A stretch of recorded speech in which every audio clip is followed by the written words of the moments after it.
وصفة النهاردة وصفة مميزة قوي لأن بإزازة مية فاضية وفي الطاسة هتعملي أسرع وأنجح ميني كيك هش وسفنجي محشي بالكريمة وغرقان شوكولاتة في دقايق. هتحضريه من غير فرن ولا زيت ولا زبدة ولا لبن وكمان بدون خلاط. وصفة اقتصادية فوق ما تتخيلي، أحلى من الكيكات الجاهزة. تعالى أقولك النهاردة السر اللي يخليها تطلع معاكي بالجمال والهشاشة دي ومن أول مرة وبأقل تكلفة. هنعمل كمية كبيرة. لايك وشير للفيديو. يلا بينا نبدأ في المقادير والطريقة على طول.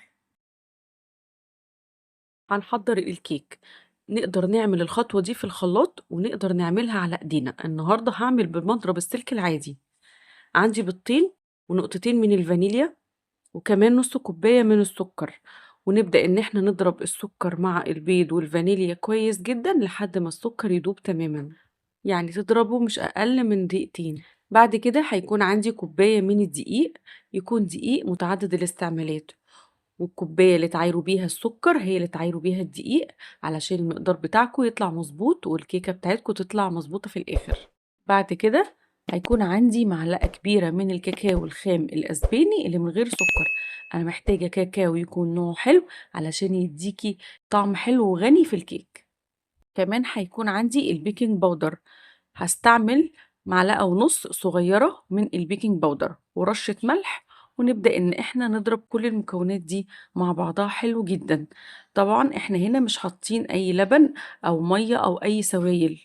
الاول بس هتوه الدقيق مع البيض والسكر كويس قوي واتأكد انه امتزج حلو. بعد كده هكون محضرة حوالي نص كوباية مية تكون دافية شوية، يعني ما تكونش بتغلي ولا تكون باردة، لأن المية الدافية مع كيكات الشوكولاتة عامة بتخلي الكيك معاكي هش وإسفنجي كأنك ضاربة البيض فترة طويلة.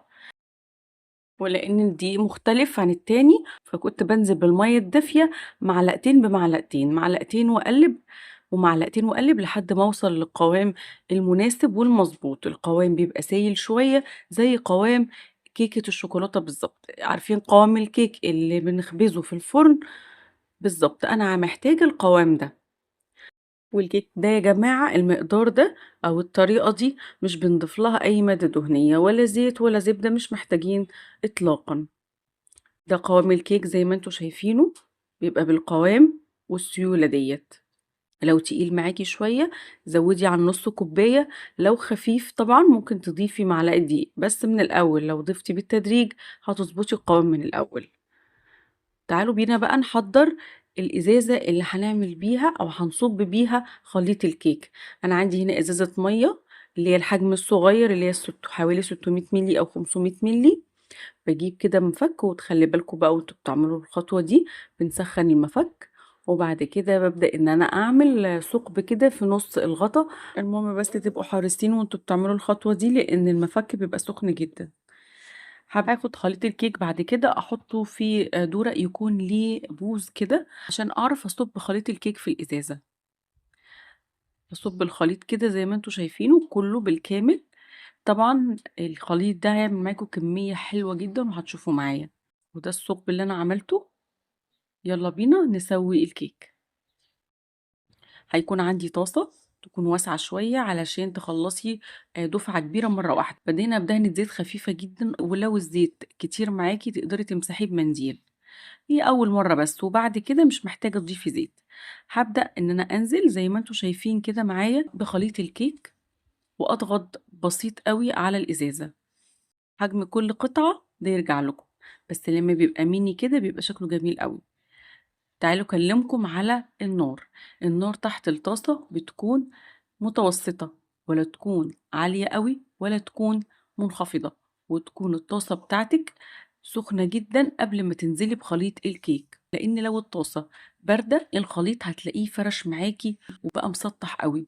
لو الطاسة سخنة هيتحرق معاكي بسرعة جدا. على ما تخلصي اخر واحدة هتبقى ترجعي الاول واحدة تلاقيها اتحرقت.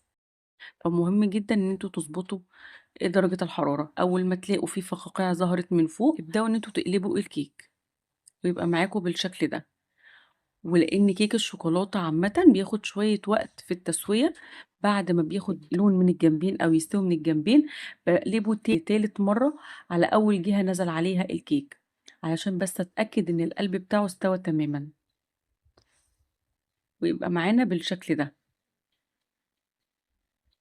اخلص كل الكمية. وللأمانة عمل كمية حلوة جدا، والولاد كانت بتاخد منه كده وانا شغالة، يعني لو ما كانش حصل ده من الأول كان عمل معايا كمية أكبر بكتير، بس طبعا ألف هنا. ودي كمية الكيك كلها اهي، حلو قوي. ولو تلاحظوا كده وانتوا بتسووه هتلاقوه بيعلى معاكم بعد ما تقلبوه، ده دليل على نجاحه وانه مظبوط جدا ان شاء الله. تعالوا بينا نحضر الكريمة. هحضر كمية صغيرة خالص، ربع كوباية مية ساقعة، 3 معالق كبار من الكريمة الشانتيه، ومعلقة سكر. وتقدروا تضيفوا سكر تاني لو حابينها تبقى زي الكيكات بتاعت بره اللي مليانة سكر، بس طبعا احنا بنعمل حاجة في البيت وبنحاول تبقى صحية على قد ما نقدر. نضرب الكريمة حلو جدا لحد ما تتقل وتبقى بالقوام اللي انتوا شايفينه ده، وتبقى متماسكة معانا. بعد كده هنحشي الكيكات بتاعتنا. حطيت الكريمة في كيس تزيين، وتقدري تعملي الخطوة دي بالمعلقة، تعمليها بكيس تلاجة، يعني المتاح. بنحط كمية من الكريمة برضو حسب الرغبة. طبقة كريمة محترمة عايزينها تكون بسيطة، يدوبك بس تلزقي الكيكات ببعضها، ده يرجع لكم. بس كمية الكريمة دي مناسبة جدا وحلوة قوي، وهتشوفوها لما اقسمها من النص. احشي كل الكيكات بتاعتي، ودي الكمية اللي طلعت معايا. وهكون محضرة حوالي 200 جرام من الشوكولاتة الخام، سيحاها على حمام مية. وبعد ما ساحت ضفت لها حوالي 3 معالق من الزيت عشان تبقى بتلمع كده وشكلها حلو.